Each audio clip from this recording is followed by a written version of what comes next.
বৃষ্টি পড়ছিল খুব। শ্রাবণের শহর গভীর রাতে স্নান করছিল। দরজায় করাঘাত।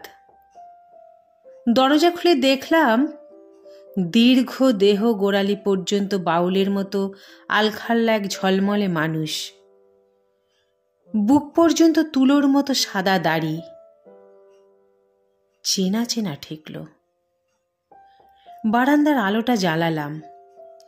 অমনি লক্ষ লক্ষ ওয়ার্ডের আলোর বন্যা। সামনে দাঁড়িয়ে রবীন্দ্রনাথ। আপনি এত রাতে এই ঘন ঘোর বর্ষায়? বর্ষা আমার বড় প্রিয়। শাওন গাগনে ঘোরা ঘন ঘাটা নিশীথ ইয়ামিনী রে, গান গাইতে লাগলেন তিনি। বাদল ধোয়া বারান্দা থেকে সেই গান মিশে যেতে থাকলো ঝোড়ো হাওয়ায়। আপ্যায়নে গলে গেলাম। আসুন আসুন, ঘরে আসুন, একেবারে ভিজে গেছেন যে। বন্ধ ঘরের কোণে আমার ভালো লাগে না।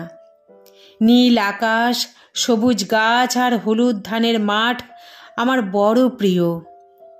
ঘর নয়, তার চেয়ে তুমিই এসো না বাইরে এই বর্ষায়। হ্যাঁ, দেখো ধুয়ে মুছে সব কেমন ঝকঝকে হয়ে উঠেছে। এখনই তো সময়, চলো বেরিয়ে পড়ি।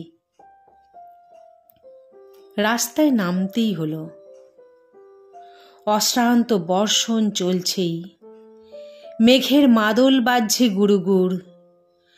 ঝলসে উঠছে বিদ্যুতের রূপলি চাবুক। সব ছাপিয়ে কবি গান ধরলেন, সঘন গহন রাত্রি, ঝরিছে শ্রাবণ ধারা। গান মেঘগর্জনের ভিতরে, অন্ধকারের ভিতরে ভেসে যাচ্ছে। কবি আস্তে আস্তে মিলিয়ে গেলেন শূন্যে। যে কুসুম আপনি ফোটে আপনি ঝরে রয়না ঘরে গো, আমারে ধরবি বলে মিথ্যে সাধা, আমি যে নিজের কাছে নিজের গানের সুরে বাঁধা। রবি ঠাকুর আছেন আমাদের অন্তরে।